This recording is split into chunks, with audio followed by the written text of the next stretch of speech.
ပါကျွန်တော်ကဘာတက်နေရလဲဆိုရင်ဒီဒိုလာကိုပြီးကြွားတဲ့ခါကျလို့ရှိရင်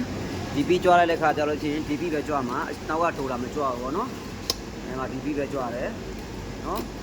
ဟာဒီဒိုလာကြွားဖို့အတွက်ဟုတ်နော်ဒီနောက်ကဒိုလာဒီဒိုလာကြွားဖို့တော့ကိုကျွန်တော်ဒီမှာစင်တာတက်ထားဖြစ်တယ်ကြနော်ဒီစင်တာဘယ်လိုတက်ရလဲဆိုရင်ဒီမှာကျွန်တော်ကြည့်ရအောင်နော်ဟာအကွေးလေးကိုဒီဘက်ထားပြီးတော့နော်ဒီဘက်ကကျတော့နော်အဲထားဒီစင်တာလေးထိနေမှာပြီးကွာလိုက်လို့ရှိရင်ဒီမှာပြီးရမှာဟောတူကြောက်ရမှာနော်နောက်ကဒိုလာကြွားဖို့အတွက်လှုပ်ထားဖြစ်တယ်ကြနော်မရသေးဘူးပြီးမှယူတော့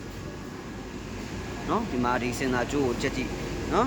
စင်တာကျိုးကဒီရဲ့နော်ပေါက်မှာတက်မှာနော်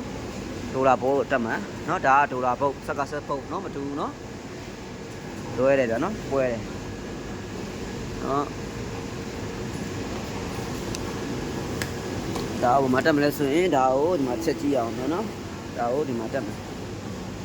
နော်မပေါရတော့မရှိရယ်နော်အလဲကောင်ပေါ့မတက်မှာနော်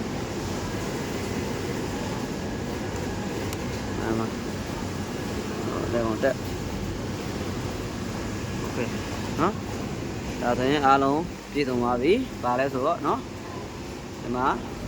နောက်မှဒိုလာတက်တာရှေ့ပိုင်းတက်ထားတယ်ဒီနောက်ဒိုလာပြီးတော့လို့ရှိရင်ဒီစင်စာလေးနော်ပြီးရင်ဘိန်းစင်စာပြီးရင်ဘုတ်နော်ဒါ၄မျိုးပဲနော်အားလုံးကျေးဇူးတင်ပါတယ်ဝင်ရောက်လေးလာနိုင်ပါတယ်ဗျာနော်ကျွန်တော် YouTube channel ကိုကျွန်တော်ဖိတ်ခေါ်ပါတယ်ကျွန်တော် YouTube channel ကို subscribe လေးလုပ်သွားပါအောင်ကျေးဇူးတင်ပါတယ်ဗျာနော်